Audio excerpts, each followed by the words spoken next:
दोस्तों आप देखना शुरू कर चुके हैं अरविंद जीएस के करंट अफेयर सेक्शन को। आज पंचायती राज दिवस है। आप सभी को पंचायती राज दिवस की ढेर सारी शुभकामनाएं। आज तारीख है 24 अप्रैल। 24 अप्रैल को पंचायती राज दिवस मनाया जाता है दोस्तों, इसलिए आज पंचायती राज दिवस है। तो पंचायती राज दिवस का भी क्वेश्चन आपको इसमें दिखेंगे। ओके, तो हम ज़्यादा समय न लेकर के आगे बढ़ता हूँ अपने काम पे। दोस्तों देखिए, आज पंचायती राज के दिन जो भी इंपॉर्टेंट क्वेश्चन होंगे इसके बारे में डिस्कशन करेंगे। अगर आप हमारे चैनल पर नए हैं तो कृपया करके चैनल को सब्सक्राइब करेंगे दोस्तों, और पूरे वीडियो को आप देखेंगे ध्यान से। देखने के बाद आपको अगर वीडियो अच्छा लगे तो कृपया करके इसको लाइक करेंगे और अपने दोस्तों के पास भी शेयर करेंगे दोस्तों। ओके, तो आइए बढ़ते हैं आगे। पहला क्वेश्चन आपके स्क्रीन पर पहला क्वेश्चन आ चुका है। क्या है? IMF ने भारत के लिए आर्थिक वृद्धि 2025 और 2026 के लिए अनुमान लगाया है क्रमशः। इसमें ऑप्शन ए है 6.2% और 6.3%। ऑप्शन बी में 4.4% और 4.4%, 4% और 4%। ऑप्शन सी में है 1.8% और 1.7%। ऑप्शन डी में है 2.8% और 3.0%। दोस्तों इसमें सही आंसर कौन सा है? तो सही आंसर है ऑप्शन ए। ओके, तो ऑप्शन ए में क्या है? कह रहा है कि IMF ने अनुमान लगाया है कि 2025 में भारत की वृद्धि क्या होगा? तो भारत की वृद्धि क्रमशः यानी कि 6.2 होंगे, 6.2%। और 2026 में वृद्धि क्या होंगे? तो ये होगा 6.3%। ओके दोस्तों, पेन मैं चेंज करता हूँ, थोड़ा पेन जो है आपका। ओके, नेक्स्ट जो है आपको अगला को देखिए, इसमें और भी इम्पोर्टेंट देखिए ये जो है आपके आ चुका है PIB का डाटा है। देखिए PIB का डाटा में ये जो है आपके, देखिए ये स्क्रीन पर दिख रहा है जो पीला से जो है वो है 2025 का, और देखिए जो ब्लू से है 2026 का है। इसमें देखिए भारत का ग्राफ सबसे ऊपर है, फिर चाइना का ग्राफ है, चाइना का ग्राफ देखिए, उसके बाद आपको USA का है, और ये पूरे वर्ल्ड का ग्राफ है। ठीक है, इनमें आप देखेंगे तो सबसे अधिक जो वृद्धि हो रहा है वो भारत का हो रहा है 2025 और 26 में, है ना। 2025 में कितना वृद्धि है? 6.2%, और 2026 में कितना वृद्धि है? 6.3%। ये आंकड़ा किसने जारी किया है? तो ये आंकड़ा जारी किया है IMF ने। देखिए IMF का ये सोर्स है, सोर्स इसका क्या है? IMF वर्ल्ड इकोनॉमिक्स आउटलुक के द्वारा, ठीक है, ये जारी किए गए हैं दोस्तों। ठीक है, तो आगे देखिए नेक्स्ट जो इसमें और भी हम IMF के बारे में थोड़ा समझ लेते हैं। IMF क्या है? देखिए IMF क्या है? ये एक मॉनेटरी फंड, इसका पूरा फुल फॉर्म क्या होते हैं? इंटरनेशनल मॉनेटरी फंड, है ना। अंतर्राष्ट्रीय मुद्रा कोष बोलते हैं इसको हिंदी में। ठीक है, अंतर्राष्ट्रीय मुद्रा कोष, इसकी स्थापना 1944 ईस्वी में हुआ था, और इसका जो मुख्यालय है वो वाशिंगटन DC में है। वाशिंगटन DC कहाँ है? USA की राजधानी है दोस्तों। ओके, ये क्या करता है? तो जितने भी देश हैं उन देशों को ये लोन देता है ताकि उसकी अर्थव्यवस्था जो है बना रहे, आर्थिक स्टेबिलिटी रखने के लिए काम करता है। यह जो है आपको सभी को, जो विकासशील देश होते हैं और विकसित देश होते हैं, सभी को ये लोन प्रोवाइड करता है। ओके, जिनकी भी अर्थव्यवस्था कुछ खतरे में आता है तो सभी IMF से जाकर के लोन लेते हैं दोस्तों। ओके, IMF जो है देखिए, एक्चुअली एक बार क्या हुआ था 1944 ईस्वी में ब्रेटन वुड एक समझौता हुआ था, एक सम्मेलन हुआ था। उस सम्मेलन में दो संस्था की स्थापना हुआ, एक हुआ IMF का और दूसरा हुआ विश्व बैंक का। ओके, WB विश्व बैंक का हुआ था। ओके, तो IMF के बारे में हम लोग जान गए। आप जानते हैं विश्व बैंक के बारे में। देखिए आपके सामने एक विश्व बैंक का भी एक आ चुका है। देखिए इसकी भी स्थापना 1944 ईस्वी में हुआ, और इसकी हेडक्वार्टर कहाँ है? वाशिंगटन DC में। ओके, तो ये जो है दीर्घकालीन लोन देता है, ठीक है, और ये केवल विकासशील देशों को लोन देता है दोस्तों। आगे बढ़ते हैं। नेक्स्ट जो है क्वेश्चन आ चुका है आपके सामने। क्या है? दूसरा क्वेश्चन है, राष्ट्रीय पंचायती राज दिवस कब मनाया जाता है? ओके, जैसा कि आप आज स्टार्टिंग में ही आप देख चुके हैं कि राष्ट्रीय पंचायती राज, आपने थंबनेल में भी देखा था कि राष्ट्रीय पंचायती राज दिवस के बारे में ही लिखा हुआ था। आज का डेट जो है पंचायती राज दिवस है, राष्ट्रीय पंचायती राज दिवस। देखिए आज का डेट कौन सा है? तो 24 अप्रैल। इसका आंसर हो जाएगा 24 अप्रैल। 24 अप्रैल क्या है? राष्ट्रीय पंचायती राज दिवस, याद रखेंगे। ओके, चलते हैं इसके बारे में और कुछ समझते हैं। देखिए नेक्स्ट आ चुका है, देखिए यही थंबनेल आज का है। ओके दोस्तों, ठीक है, देखिए ये आ चुका है कुछ पंचायती राज व्यवस्था के बारे में। देखिए पंचायती राज व्यवस्था जो है यह देखिए एक्चुअली में भारतीय संविधान में पंचायती राज का प्रावधान स्टार्टिंग में नहीं था। इसके बारे में जो था अनुच्छेद 40 में था, जो डीपीएसपी है। तो डीपीएसपी अनिवार्य नहीं होते, लागू नहीं होते हैं। जब भी डीपीएसपी जो लागू करता है वो सरकार लागू करता है, जब सरकार चाहेगा तो लागू करेगा। ओके, तो ये डीपीएसपी में था, तो इसको संविधान बनाया गया। संविधान में इसको संवैधानिक दर्जा दिया गया। ये संवैधानिक दर्जा कब दिया गया? तो ये 73वां संविधान संशोधन से संवैधानिक दर्जा इसको दिया गया। यह कब? 1992 ईस्वी में दिया गया था दोस्तों। ओके, और यह लागू कब से हुआ? तो 24 अप्रैल 1993 ईस्वी से यह लागू हुआ। इसलिए 24 अप्रैल को राष्ट्रीय पंचायती राज दिवस के रूप में मनाया जाता है दोस्तों। ओके, संविधान के ये कहाँ है? संवैधानिक व्यवस्था हम देखते हैं तो ये संविधान के भाग 9 में है। अनुच्छेद की बात करें तो अनुच्छेद आपको 243 के ए से लेकर ओ तक रखा गया है। इसलिए इसमें 15 अनुच्छेद हैं टोटल, और 15 अनुच्छेद ए से लेकर ओ तक है, यानी कि ये बाद में जोड़ा गया है। ओके, 40 में भी इसका प्रावधान था, लेकिन 40 में कहाँ था? डीपीएस में, जो पहले बता चुका हूँ। ओके, अगर इसके अनुसूची की बात करें तो इसका अनुसूची 11वां अनुसूची में ये रखा गया है। टोटल अनुसूची की संख्या कितना है? तो टोटल अनुसूची की संख्या 12 है दोस्तों, और 12 में 11वां अनुसूची में है जो पंचायती राज की व्यवस्था किया गया है। ओके, देखिए इसका उद्देश्य क्या है? पंचायती राज क्यों बनाया गया था? इसका उद्देश्य क्या है? तो इसका उद्देश्य आपको एक लाइन में देखिए यहाँ लिखा हुआ है, सत्ता का विकेंद्रीकरण। सत्ता का विकेंद्रीकरण क्या होता है दोस्तों? तो इसके बारे में थोड़ा सा आइए मैं सरल भाषा में समझाता हूँ। सत्ता का विकेंद्रीकरण क्या होता है? देखिए अभी जो हमारे यहाँ जो व्यवस्था है वो है, केंद्र में एक सरकार है, उसके बाद नीचे में आइएगा तो राज्य में 28 सरकार मिलेंगे। 28 राज्य है तो 28 राज्यों में सरकार है, तो 28 राज्य में हो गया सरकार। और 28 राज्य में बहुत सारे एक एक राज्य में बहुत सारे पंचायती राज व्यवस्था है। ओके, तो ये देखिए केंद्र स्तर पर एक सरकार, उसके नीचे राज्य सरकार की संख्या अधिक हो गए, उससे नीचे जाइएगा तो आपको लोकल गवर्नमेंट की संख्या अधिक है, जिसको पंचायती राज या फिर इसको बोलते हैं नगर निगम। ओके, तो जो निर्णय लेने का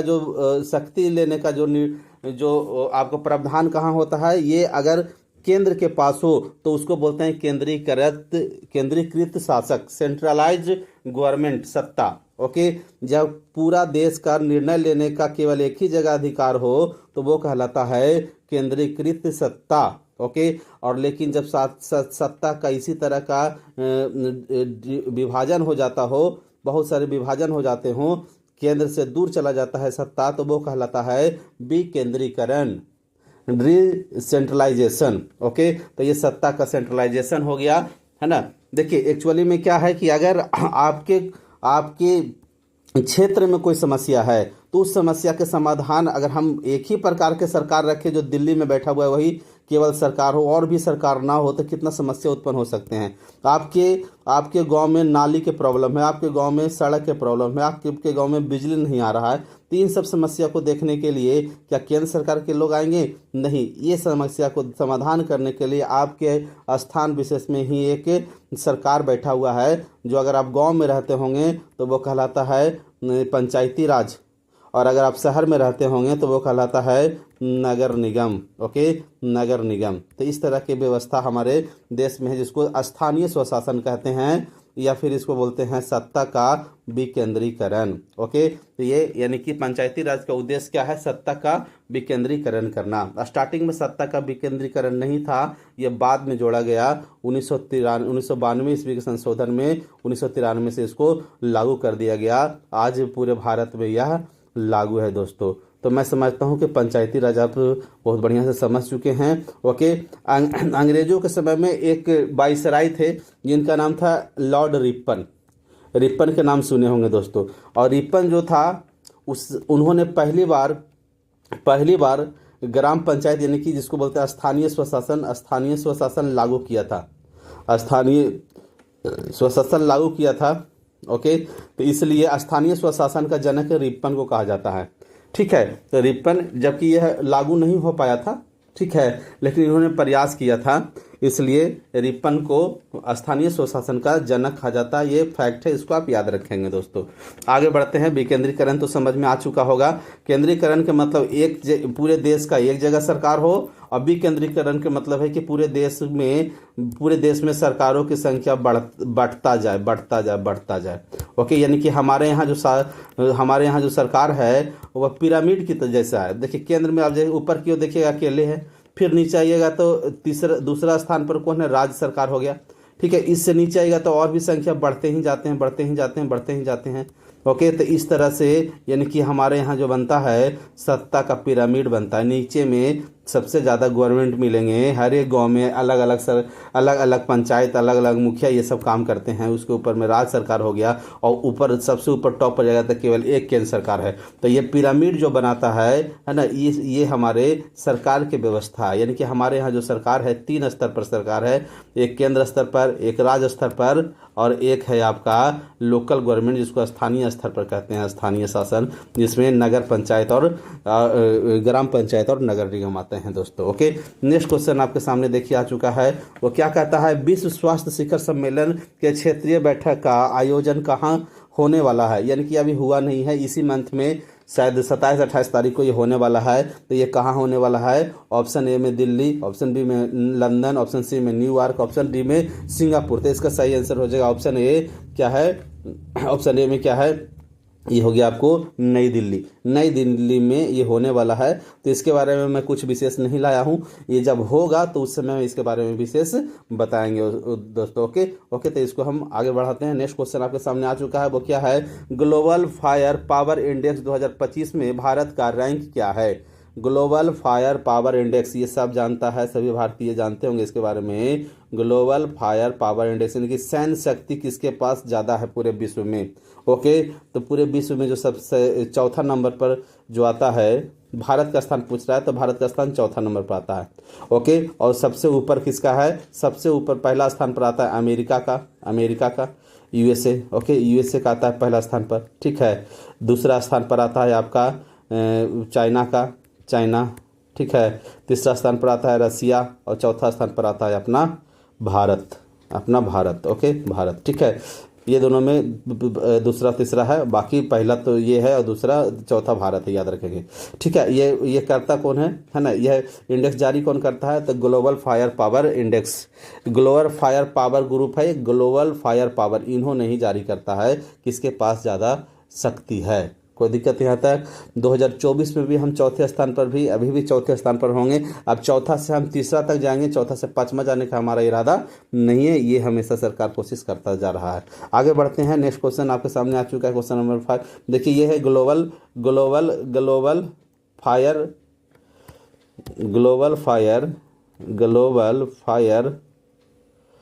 फायर इंडेक्स 2025, चौथा स्थान है पूरे विश्व में। शक्तिशाली हम लोग सैन्य शक्ति में चौथा स्थान पर पूरे विश्व में हैं। ओके, आगे बढ़ते हैं। नेक्स्ट क्वेश्चन आपके सामने है 5वां। क्या कहता है, हाल ही में किस कंपनी को महारत्न कंपनी का दर्जा दिया गया है। इसमें आपके सामने देखिए आ चुका है, पहला है हॉल, HAL हॉल। ठीक है, दूसरा है टिस्को, TISCO, चौथा है दूसरा टिस्को, सी में क्या है रिलायंस, और डी में है विप्रो। इसमें कौन है आंसर सही। ठीक है, तो इसका जो आंसर सही है वो है ऑप्शन ए, हाल, HAL हाल को। ठीक है, ये हाल क्या है, हिंदुस्तान एरोनॉटिकल लिमिटेड जो है ना, HAL, इसे महारत्न की कंपनी बनाया गया है। भारत में महारत्न की कंपनी बनाया गया। आइए महारत्न के आपको लिस्ट देखते हैं, किस कंपनी को महारत्न का दर्जा प्राप्त है। आइए देख लेते हैं एक बार। देखिए आपके सामने आ चुका है महारत्न कंपनियों का नाम। अभी भारत में अभी जो है 14 महारत्न कंपनियां हैं। ओके, 14 महारत्न कंपनियां में ये सब कौन कौन है देखिए। एक है आपका पहला है भारत हैवी इलेक्ट्रिकल लिमिटेड, जिसको भेल कहते हैं, BHEL। ओके, इसकी स्थापना 1964 ईस्वी में हुई थी। Okay, Bharat petroleum corporation limited, जिसको BPCL कहा जाता है, इसकी स्थापना 1952 ईस्वी में हुआ था। कोल इंडिया लिमिटेड, जिसको CIL कहा जाता है, इसकी स्थापना 1975 ईस्वी में हुआ था। गेल इंडिया लिमिटेड, जिसको GIL कहा जाता है, इसकी स्थापना 1984 ईस्वी में हुआ था। हिंदुस्तान पेट्रोलियम कॉर्पोरेशन लिमिटेड, जिसको HPCL कहा जाता है, HPCL है ना, इसकी स्थापना 1974 ईस्वी में हुआ था। ये भी महारत्न कंपनियां हैं। ओके, महारत्न कंपनियां। आगे है इंडियन ऑयल कॉर्पोरेशन लिमिटेड, जिसको IOCL कहा जाता है। इसकी स्थापना 1959 में हुआ था। ओके, सातवां जो है आपका राष्ट्रीय ताप विद्युत निगम, जिसको NTPC कहा जाता है। NTP भी नहीं, NTPC माफ करेंगे, NTPC, ठीक है। NTPC 1975 ईस्वी में इसकी स्थापना हुआ था। NTPC यही विद्युत निगम ताप से विद्युत बनाता है ना, तापीय विद्युत ऊर्जा के भी इसके तहत कहा जाए। इनकी इसमें पेट्रोल वगैरह, कोयला वगैरह का इस्तेमाल किए जाते हैं।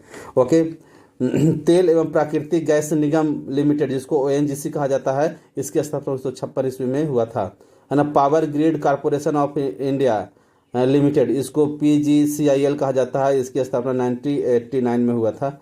ओके, 10वां जो है स्टील अथॉरिटी ऑफ इंडिया, जिसको सेल भी कहा जाता है, 1954 में इसकी स्थापना हुआ था। ग्रामीण विद्युतीकरण निगम लिमिटेड, जिसको रेज कहा जाता है, REC कहा जाता है, रूरल एनर्जी कॉर्पोरेशन लिमिटेड, ये इस तरह से है। इसकी स्थापना 1969 में हुआ था। पावर फाइनेंस कॉर्पोरेशन, इसकी स्थापना 1968 में हुआ था।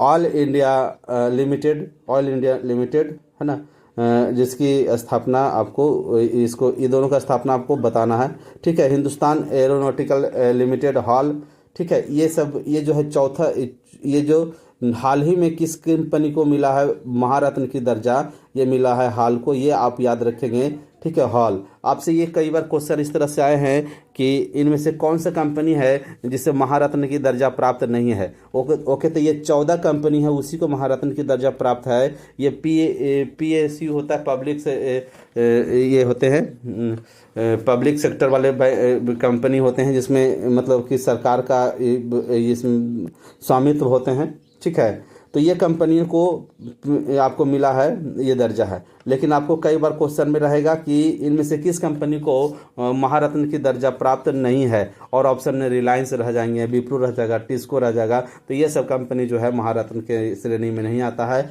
महारत्न की श्रेणी में सरकारी कंपनी आते हैं, पब्लिक सेक्टर के कंपनी आते हैं, ठीक है। ओके, PSU बोलते हैं इसको, पब्लिक सेक्टर यूनिट, ठीक है। ओके, नेक्स्ट जो है आपके और भी देखिए, ये आपको सिंबल हो गया कंपनियों का, है ना। सबका देखिए, सभी का सिंबल आपके सामने है ना। ये सबका सिंबल है, बस आप इसको देख सकते हैं क्या क्या इसके में नाम है, लोगो है, इस तरह का। ओके, आगे बढ़ते हैं, ठीक है। तो ये हो चुका है आपका आज क्वेश्चन हो चुका समाप्त। हम लोग अब यहीं तक रहेंगे। ओके, धन्यवाद आपको पूरा वीडियो देखने के लिए दोस्तों। तो अगले वीडियो में आपसे मिलते हैं, अगले क्लास में, जो और भी इम्पोर्टेंट टॉपिक पर और भी इम्पोर्टेंट क्वेश्चन का डिस्कशन हम करेंगे। ओके, और अगर आप हमारे चैनल पे नए हैं तो कृपया करके चैनल को सब्सक्राइब जरूर करेंगे, और अपने दोस्तों के पास भी इसको शेयर करेंगे दोस्तों। अगर आपको वीडियो अच्छा लगा होगा तो कृपया करें इस वीडियो को आप लाइक करें, शेयर करें, और अगर सब्सक्राइब ना किए होंगे तो कर लेंगे दोस्तों। चलिए, इसको यहीं तक रखते हैं। बहुत बहुत धन्यवाद। ओके, आपने पूरा वीडियो देखा, इसके लिए बहुत बहुत धन्यवाद। अरविंद GS के तरफ से आपको दिया जाता है। Okay, thank you very much. जय हिंद, जय भारत।